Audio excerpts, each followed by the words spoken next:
So I propose maybe to begin, if it's okay for you. So, really important topic, why investing in music and tech, and more globally in entertainment and tech. I have the pleasure today to have around me amazing panelists. And the first question I have for you is, who are you? Maybe ladies first, Sophia? Me? Yes. So my name is Sophia. I work in venture capital at Amazon Web Services. I've been at Amazon Web Services for years. So I support startups, especially the last 2 years, I've been specializing in supporting startups in the creative space. And also, as a side job, I also collaborate with some clubs in Ibiza, also in the creative space, and we have Hazel there. Yes. Woohoo, Hazel!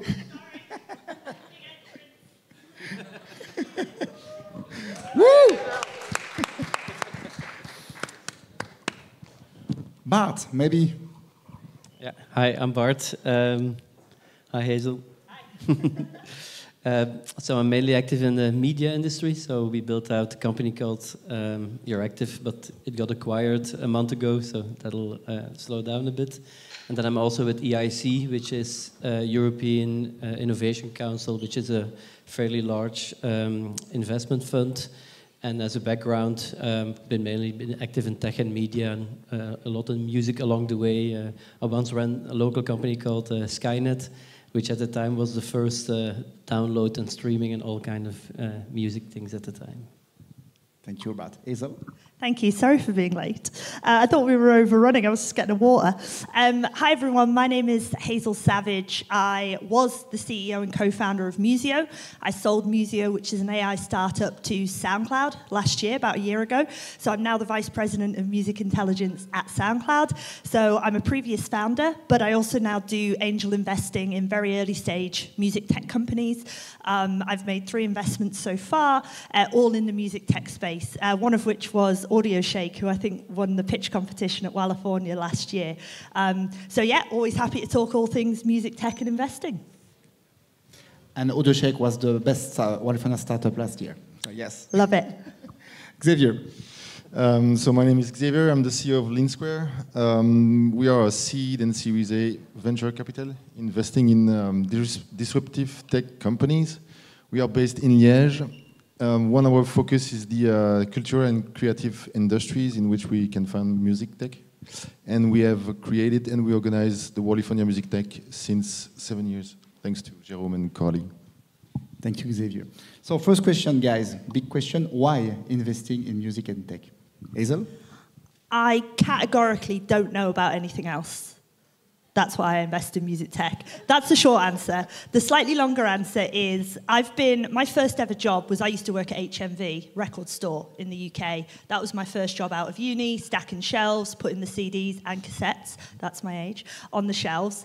And so right from there, through my whole career working at Shazam, Universal, Pandora, BandLab, I started my own music company. So I feel like when I meet music tech founders, when I hear ideas, I can kind of generally assess if I've heard it before, if I think it'll work, if it's legal, which is a really important one, and whether I think there could potentially be a business there. So sometimes I get approached with like fintech or medtech, and I'm like, oh, I have absolutely no idea if that medical solution would be required or would work. But I feel kind of, you know, I've done a few hard yards in music tech, so that's kind of why it's my area of interest. Thank you. Bart, more globally in media and entertainment, why investing in this field, according to you? It's a good question. I've been investing in a lot of type of companies. It's always tech related, but it's not music oriented only. I think one of the challenges, I'll maybe start with that, because a lot of people start investing in music tech because of the passion, and you see the technology could do something better, either for the artist or fan engagement or some kind of experience, and you roll into it like that. I think one of the challenges for investing in music is that for a lot of investors, there's other categories that seem more interesting, more interesting on the return, more interesting on finding exits or things like that. So I think it's a bit of a double element. It's finding the return of it.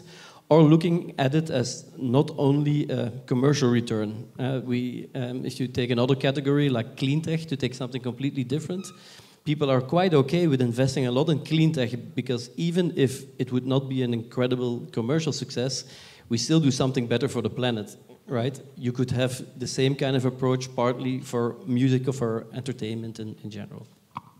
Thank you. Sofia? So I wanted to clarify that at my job, I basically work with like 16 venture capital firms in Spain and Portugal, meaning I help their startups go to market, etc. And I'm only saying that because that allows me to see a lot of what's happening in this scene. And what we have seen, like up to 2 years ago, there were some occasional investments in music tech, understanding music tech as mainly the technology, supporting the development of music. Now, take it 2 years now, and there have been two really key factors that have revolutionized what I see on my day-to-day job. One is the introduction of artificial intelligence applied to music. I think there's a lot of opportunity for innovation there in like the experimental music, how artists create music. Not so much I'm not that interested on the meta around the music, but what new things, in which ways we can experience and enhance the end user experience of the music. And the other one is the well-being industry. And I think we already spoke about it because one of your alumni that I also invested on, Munay, was here last year. But the amount of things that are being done around, improving sleep quality for artists, which is super important, well-being, mental health. I also see like a really increase there. I think it's very relevant, as you were saying, for the well-being. And also with the only investor cap, there's a lot of money on those two verticals, right? Even like easier to see sometimes that, the all-time arguments on royalties or the more traditional music industry. So that's what I see on the field. Thank you. Xavier? So in Belgium, I think we have a great offer in culture and in creativity. And so that's why we have decided to invest one of our focus. So we have 3 verticals of investment. And we've decided to invest on these industries. And for sure, the music tech was the big one in this industry. First one, our CEO, the CEO of our main shareholder, is the co-founder of the Festival des Ardentes, which is beginning today. So the connection with the music was quite easy. And maybe to be more funny, I think it's funnier to invest in music than in fintech.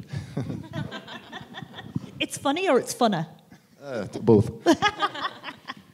I love it. Maybe for you two, you focus on music and tech. What are your focus? Do you have any focus? I mean, yeah, so I thought it was really interesting as well, saying that you do tech, and then if it happens to be music or entertainment adjacent, that's great. Because I suppose most of the companies I invest in also happen to be AI companies, but I also built an AI company and sold it. So I feel like I'm very excited by what the technology can do. I think there's some really good bets in that space at the minute.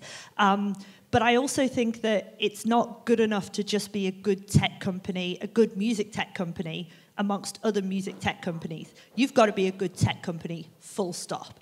And if music happens to be your business, that's great. But, I did get sent a deck the other day for a music AI company, won't name them.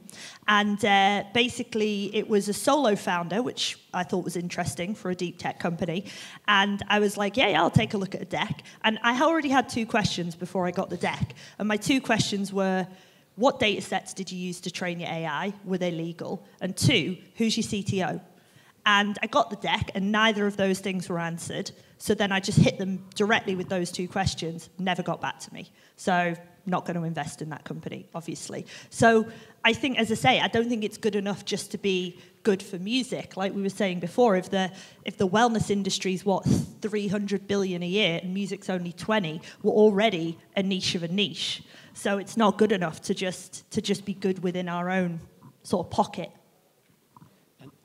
If I can add something to it, it's somewhat of an interesting moment in terms of investing, because indeed, as you say, you could look at technologies that you apply to different industries, but now since a year, there's a fairly large American VC fund called Music, but it's 200 million, which has as a sole focus investing in music. So it's Matt Pincus, who used to do songs, publisher, got acquired by Cobalt at the time. So he set up an investment fund where he's only going to invest in three things. One is publisher catalogs and publishing as an asset, music tech, and a bit of A&R for large development with others. But the bulk of the investment is music tech.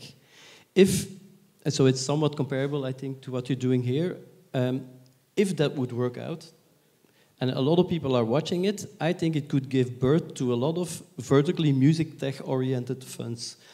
If he can make it work, if he can make the return work, then it becomes a proven class. And that would really make a big difference, I think, in the industry. And I think our industry goes in cycles as well of getting burnt by music tech investment. You know, when I popped up in 2018 with my company, we had the first wave of Gen AI companies that had all kind of run out of money and not gone anywhere because the tech wasn't quite there, the demand wasn't quite there. And it was really hard for me going out and raising money because we just spoke to another 10 music tech founders and they all ran out of money, and it's not a good space to be in. So I think, you know, it goes in waves, and I think it's hot right now. Xavier, the focus? Definitely we are searching for disruptive tech companies. But we are not only an investor, we also believe strongly that we have to create ecosystems. That's why we have created California. And so what we are searching for always is that to find something, to bring something to our own ecosystem, and that a new technology or new business model or new founders can help. How can they help our own ecosystem, our own portfolio? If I have to say more deeply what kind of company we are searching for, it's always the same. We are searching for fan engagement, data management, but it's always disruptive tech and how they can help the market, and for sure how they can help our own portfolio and own ecosystem. Thank you. According to you guys, what are the key criteria when you consider investment in a startup more globally? In a startup? Yeah. So the team, traction, and like proven go-to-market, mainly. And then the barriers to entry, right, obviously. I invest a little bit earlier stage, so I'm kind of only looking for team and idea.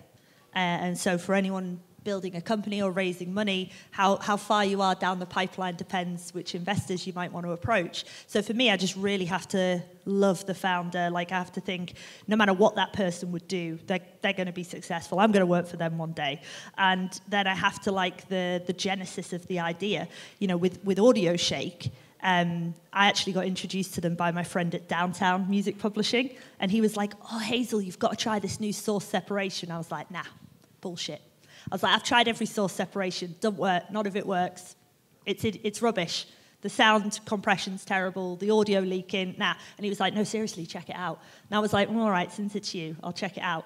And they obviously had a technical breakthrough that went from this doesn't work to this works really well. So now all it needed for me was the fact that they've had that technical breakthrough. They don't have the traction or the product market fit yet. They haven't figured out how to monetize, but that breakthrough is super impressive by their CTO. And then the founder, Jessica, is amazing, you know. So that's all I kind of need. But again, I suppose it depends what stage you're getting in at. But then how you democratize how many people you help? Because you sort of need to have the connection, right? Till I run out of money. That's a good one.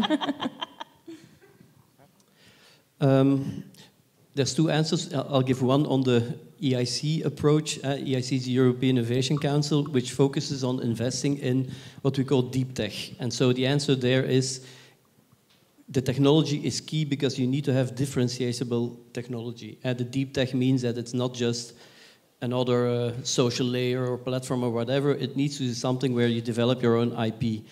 The size is fairly large, and Lars is just arriving as one of my colleagues there. So it's a 10 billion fund, and we did over the last 12 months 150 investments with on average 10 million in terms of ticket size. So it bridges a certain gap, but it needs this deep tech differentiation. So that's a certain element to look at. On a personal level, I agree with you, and also with you, because at the end, if you look at the metrics, you know, if you look at 10 startups, 2 will work, 3 will flutter around, and 5 will fail. And in order to have the 2 that work, it takes approximately 10 years. So from the moment you do your initial investing, until 10 years later, there's going to be pivot of plans and competition and tech. But the only thing, in my experience, that doesn't change is that they'll call you on Friday afternoon to tell that there's no more money, the client left, the main developer is there. So one of the key elements for me has become is, do I want this founder, do I have, or the founding team, to have a connection so that I feel okay that they're going to call me for 10 years on a Friday afternoon or on a weekend? You have to really like someone. Really? Yeah. But I've seen some VCs, as my lead investor, don't have that remit. If they're a good founder, you see some real type A male founders get investment, and I just think, yeah, but he's a terrible person. Are you sure you want to invest in him? And they're like, yeah, but he'll probably succeed. And I'm like, well, that's up to you. I don't have to manage the guy. I don't have to talk to him every week. Yeah. So yeah, that's interesting. I think I'd be with you on that one. And also because the sort of return that you need from the startup when you're an angel is different than the one that you... Exactly. So when you're a VC, I mean, you might really like the people, but you need a 10x at least. So then, yeah, that's different. Xavier, something to add? No, I think it's quite clear. It's easy to pass on the last one because I have nothing to say. But maybe I want a list of everyone you've invested in, who you like, who you don't know. I'm kidding. Yeah, I agree with you, not with you. No, just maybe to insist that for sure we are searching for great disruptive tech, but we will never invest on a new technology with a big growth if we don't believe in the founders, because investing is a relationship, is a partnership, and so if you are confident with the founders, it will never work, because investing and a startup, it's a long way road, and I mean it's like a wedding. You have to choose the right one, and so the founder is the first criteria. After, for sure, for us as seed and Series A, we will look at more than just an idea, but yeah, the founder is the first criteria. And I would say divorce is harder in investment. Sorry? Divorcing is harder in investment than in a wedding. Yeah. And actually, interestingly, when I first started investing, I decided to have a deep tech remit because I actually built my company. I joined a deep tech incubator, one called Entrepreneur First. I did that in Singapore. And so I didn't do a music tech incubator. It was a deep tech incubator, and we were part of it because we were an AI company, not because we were like one of the only 2 music companies they've ever had out of hundreds. So I think deep tech it's a good solid place if there is a technical breakthrough that, you know, they can pivot over 10 years, and if they really have a breakthrough, they're going to do something interesting. But I break my own rules because then I'll meet someone who's got like a cool sort of social marketing play, and I'm like, oh, go on then. Yeah, and maybe to add something, for us, organizing an accelerator is a way to find the right founders. We see a lot of different startups, but the only things we are looking for is to see how they can collaborate together inside the acceleration between all the startups, and to see if we can work with some founders or not, whatever the tech, whatever the business, whatever the traction, to see how they can collaborate and how they can listen to the coach, to the investor, and to the people we have here during 2 days during the summit. Yeah. And I believe that the combination of having an accelerator and a fund is, if you look at also other categories, is become a bit the winning formula, right? Probably one of the most respected funds is Andreessen Horowitz. They're known to invest. It's a huge fund. It's a US-based one, but they're known to give a lot of support. Because it gives 2 big advantages: the acceleration, you can get to some solutions a bit faster, including finding talent, and the de-risking. You have sometimes gone through a couple of elements, so the combination accelerator and fund is the one that starts from both sides. Accelerators becoming funds, and funds becoming more and more with accelerating services. Next question: how would you recommend founders to approach you, and when? I read this question earlier and I was like, oh, how honest should I be? My only problem at the minute is I work full-time at SoundCloud. I'm on 2 board of directors, and I probably get sent at least 10 to 20 decks a week, usually via LinkedIn. So I'm actually preferring right now warm introductions. So if it can come to me via a connection I already know, it gives it that extra layer of validity for me, because I physically feel like I don't have the time to do like the cold hard reviewing of multiple debts, because I'm not a VC. It's not my full-time gig investing. So I love a warm intro, but that also extends to, you know, if you are here at California, if you were out last night networking, if you are going to be at any networking events today, and we've met and we've connected, and I know who you are, then yes, I will also take a look at the deck. But it's really, really hard because I get so many cold sent, and I open it, and if it's just sometimes the worst idea I've ever heard, and it's so not a good idea, you know, what I should do is close it and just move on and go, well, I wasted 10 minutes there. But then I'm like, well, I've got to give this person feedback. I should tell this person why this won't work. And they probably don't want to hear that anyway, so that's not really helpful. So I'm not great at policing my own time, but I've kind of had to just naturally, because the volume's there. That's also why we create that kind of event, to create the trust between the investors and the startup part. Yeah, exactly. I'm also a bit like you, very bad in policing, because having been an entrepreneur at a certain moment, you try to connect to people and you were always disappointed that nobody responded. So now every entrepreneur that asks, okay, can I have 10 minutes? Okay, every 10 minutes becomes 20 minutes, becomes a follow-up. I could fill my whole week with 10 minutes, back to back, nothing else. But so I think the warm introduction or knowing something is, at least for the personal side of it, with more established programs or VCs, you have to be able to apply. Sometimes there's programs, sometimes there's things that you get through. I think one of the interesting new platforms that I now see is that people who do angel investing in the very early stage are kind of teaming up. I live now in Brussels. We're like 10 tech entrepreneurs who said, well, each time investing in angel money, it takes 10 years, it's too long. The amount you invest nearly doesn't matter because you get diluted anyway if you're a very early investor. So we teamed up, and there's now also a platform where they're kind of scoring based on the industry. If you're a SaaS company, it's what kind of traction, what's their acquisition cost, etc. And so they're monitoring via a platform where you are. Because some people like to get really early, some people want to have a kind of a proven product market fit or whatever. And so via that now we're teaming up with people. And that's something that I enjoy a lot better, because sometimes you can say, look, I'm full-time in a job, I cannot follow it. I want to support it because I like it, because I like music, I like the founder, I like the solution they have, but I just don't have a lot of time. There's always something who says, I like it. And it allows you to at least support if you have something, if you have other things to do, and to team it up and kind of spread the effort. Yeah. I totally agree, and actually I've already started teaming up with people. New sort of superhero combination. Willard, the founder of Cobalt, he and I have started doing a bunch of co-investments.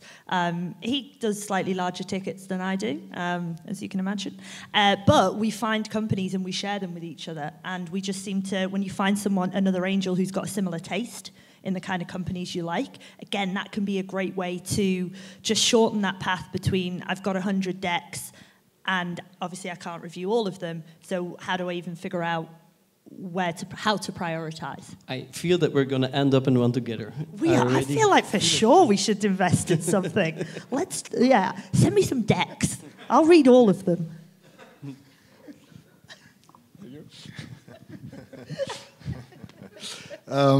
Two ways to answer this question, I think. So the first one, for sure, if you need money, if you raise money, you have to choose the right VC. You have to be prepared, you have to prepare your message, your clear message, because sometimes you speak about 10 minutes, but sometimes it's only 2 minutes. So yeah, you have to choose the right VC with the right message and the right plan. But I think to defend what we are doing with California, it's really important for the startup to discuss with a VC, whatever the kind of VC. If you are a pre-seed startup, but we want to discuss with a Series A VC, that's good. And begin the message with, I don't want your money right now. I just want to listen to me for 2 minutes, just to know that I'm on your loop. And if you follow me or if you see me, you can remember that we have already had a discussion about 2 minutes, and you can analyze what we have done during the last past months. So that's really important. But for a VC, that's the job of a VC, to pass the week with by 2 minutes with everybody. So yeah. And absolutely something like to tell the entrepreneurs in the audience is the biggest fear of the VC is the fear of missing out. So start building those relationships, talking to them, because if you're not asking for money, they will do everything. They will help you as much as they can to have you on your radar. The minute you get on with your fundraising hat, then just do that. It's really white or black, because the minute you are fundraising, then they won't want to help you anymore. So, but often they never say no, because if they say no, you stop sending them information. And a VC's job is to always have that information coming in. So they're never not going to engage with you. That's my experience with the VCs. They'll keep an open door. And so then you can try and build on it, I think. And what a lot of really great founders do is kind of pitch their idea or company before they actually need the money. If you look at how do you have to, what's your pitch deck is always the same. What's your solution, product management? You have 10 criteria. What you're going to use the money for? What's your marketing or whatever? The ones that are the most efficient are the ones that say, well, in 1 year, this is what I'll reach. By the way, this is my pitch deck, but this is what I'll reach. And if then 6 months later they say, hey, good news, we're already ahead of it, now you got the attention, because you already engaged or promised, and as a team or as a founder, you're already in this first benchmark. So if you can do that, knowing that, okay, now we raise some kind of round, or you don't need it, you can easily, or you can self-fund it, getting into advance into them and sending them a regular update. If they say it's too early, okay, then it might be an investor in 2 years or whatever. But keep a couple of good ones on the radar, especially the ones that do invest in music tech. That's not. I saw that there was a list online. You can chat GPT it. Yesterday I did it. Give me the top 50 people that invest most in music tech. Now the list, 50 up. You can put them on LinkedIn and you have your email list. It's as easy as that. But then engage with them. Tell them what you're going to do. Give them an update. If you pivot or not. If you reach some benchmark. If you found your product market fit. And then it's really easy to convert it. And I remember as well when I was raising my seed round, we raised $1.2 million. And I was at first, I really, really wanted like a strategic investor. I was like, oh, it'd be so helpful if they got the music industry. So I, pitched to almost everyone, and also pitched to the Rain Group in New York. And I pitched to them, and they were like, yeah, we love the pitch, but you're far too early. We only do sort of Series A, 5 mil minimum ticket. And I was like, okay, yeah, no problem. And they said that I was one of the only companies that then didn't magically come back and be like, we are raising 5 million.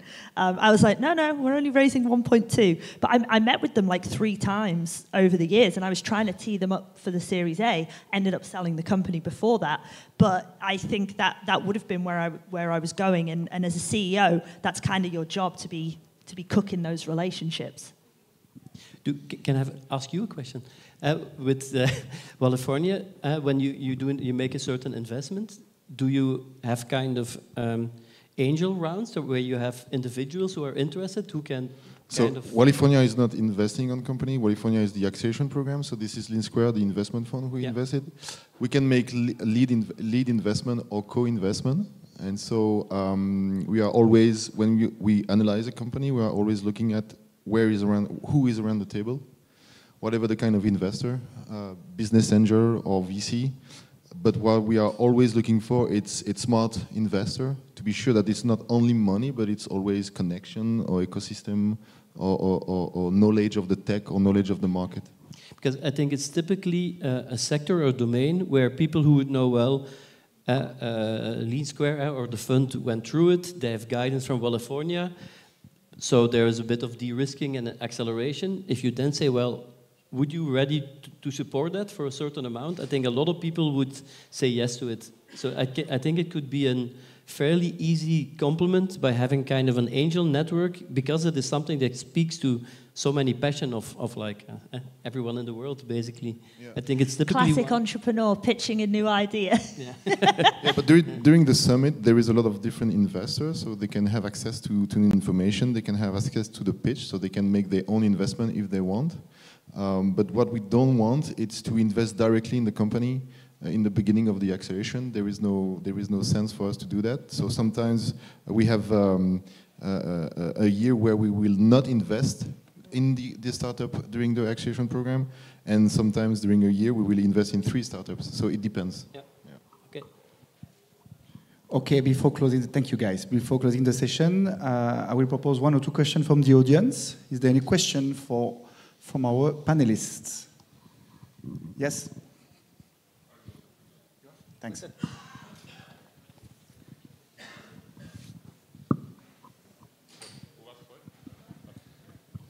Hi, Steve Rimmer, Tickets for Good. You mentioned about a platform earlier, Bart. What's the platform you were mentioning, where you sort of look at startups and things like that? There's a couple of them, but the one that I think is the most performance is called Pitch Drive.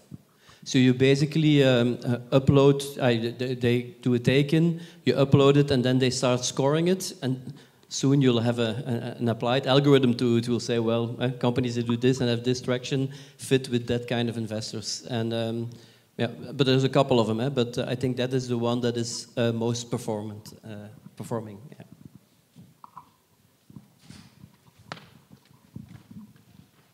I have a very short question. I think you mentioned the fund in the US, the 200 million fund. There are a lot of accelerators, a lot of VC investors around here. Are there funds in Europe who address companies who do more than 1 million EBITDA? Or let's say, whatever, EBITDA positive? You mean music tech specifically? Yeah, focusing on music. I don't know if there's any specific focusing on music. You have a bit sub-segment. So you have certain funds who target a certain MRR that you would have, $1 million per year or whatever. Which one, you said? No, there's a lot of them. We focus on music, where you can go to as a music company. I don't think there's, for the moment. No, I don't think either. And then the next question is, how come? I think you're right. Like off the top of my head, I remember when I was raising, when I wanted to speak to music tech funds exclusively, Rain Group in New York, Raised in Space in the US, that's Scooter Braun's fund. The people who've Insight Ventures, and I was built my company in Singapore. There definitely wasn't any in Asia, and I'm not super familiar with any in Europe as well. So for some reason, it does seem to be that the US is where most of the big music tech funds are. I don't know why either. I'm just wondering about the reason. Is it because they're immediately the strategics who buy companies as soon as they have that size, or like, I don't know. Or why would that be? Basically, because we said before it's a 20 billion market, so it's not that big, but there should be opportunities. Yeah, but if you look at the historical performance, because in the coming here I looked a bit at the data in Deal Room and some others, CB Insights and Deal Room give you kind of and PitchBook, kind of a historic view on how many people have invested in music tech, how many have become a unicorn, a valuation of more than $1 billion. It's very small. So in terms of performance of a category, it's not very big. There's a second element which doesn't help a lot, I believe, is that if you look at the tech sector in general, a lot of the criticism is that it's too internet players oriented. The entire the GAFA approach, that they say, well, they kill the innovation, there's not enough players to buy them. I think a bit the same place in the music industry. You have a couple of labels, a couple of publishers, and 2 or 3 distribution platforms. If they don't do a lot of acquisitions, well, that means that there's not a lot of exits to be made. So the entire thing turns a bit around, and that's why I said that this 200 million fund that is specifically music tech will be watched by everyone. Because if it works, it'll create a new category of very specific funds to go into it. So that's at least, and I think the reason why they're doing it is that there's a couple of technologies that might have a fundamental change. We talked about generative AI or AI as a thing, as something to optimize production. There's the potential promise of blockchain as some kind of IP and or copyright protection. There's I brought my son here, 15 years old. If we talk about generative AI, he's going to think, I'm already applying AI as a solution to what I have. they're going to be creating. So it's creating a different shift. I think that's the reason why it's an interesting moment to invest in it. But the proof will be if it's going to be performing, and then there's going to be really an explosion of funds. It's like, you know, when it was Web3 or AI, Crypto. everybody jumps on it. Yeah, it's really that. I can maybe not use the microphone for this, but we are investing in companies that do more than 1 million EBITDA, and I'm now looking into music companies in Europe. So whoever wants to team up, let me know. Okay. And maybe a very last question. Yes, right here. Thank you. So in the past 12 months, it's been a bit nuts how much things have changed, right? It's happening so fast and so rapidly. And when you're looking at making like 10x over however kind of time horizon, whether that's, you know, 5 years or 10 years or even, how do you even begin to orientate yourself and just get a grip on where things are going and how things are changing in order to be able to feel comfortable enough to pull the trigger and make a decision like that? I think there are some sort of unique behaviors that a lot of founders have. You're looking for people with like a bias towards action. You're looking for people with incredible levels of resilience. We nearly ran out of money twice. That feels awkward and horrible. And when someone's giving you £1 million, you feel pretty tense about making a return on that. So you're looking for a certain type of person, I think. But also, and to steal a phrase from the incubator I did, they're looking for people with strong beliefs, loosely held. So the idea is you have to have the absolute conviction in what you're doing until the data or the market tells you otherwise. And then you have to immediately be willing to pivot and move into the next thing. So it's that kind of switched on mindset of, you know, you can't be like, I had an idea 20 years ago and I still think it's a good idea. No one else thinks it's a good idea. You have to be willing to kind of, you look at the market, read all the press, read all the investment news, follow the other startups, come to all the pitch demo days. I'm also obsessed with the South by Southwest Innovation Awards. It's not music specific, but if there's innovation, you get to see it there. And you have to have strong beliefs, but we'd be willing to have them challenged. So I'd put it down to founder mindset. I agree. And one of the things to look at is, I think the proportion that is being invested by consumers is disproportionately low if you compare it to other sectors, right? We all pay €10-ish. And I think it was given up too early that would be the maximum. If I look at movies or news behavior, the entire publishing industry has shifted towards premium content. You pay €10 for every news site that you're going, and you're paying them all, and you're also paying Netflix, and if you have somebody younger than 14, you're also paying Disney. And so, you know, where we thought music, which is the core engagement with all, it ended at 10, and in all this, over the last 5 years, the entire publishing and movie industry are all asking us, most of us are paying 50 or 60 probably, in terms of all the rest. So I think, as an industry, find something to top that up or find a way to increase that part, because that will also enable the platforms to give more to the bands, where because at the end it's only €10 that you have to spread over so many. So I think there is a big opportunity to go at, and a lot of people will be looking at, okay, how can you increase that in some way? And adding to that, even though the situation has changed and everything, remember that venture capital, they fundraise from limited partners, and they need to put the money in and then take it back. So even though, you know, the requirements might be harder on the due diligence, but investors need to invest their money. So, like, keep it in mind. Nothing to add, that we need to invest our money. I love it, short to the point. Okay, thank you guys. Thank you, Hazel, Sophia, Bart, and Xavier. Thank you very much. Thank you.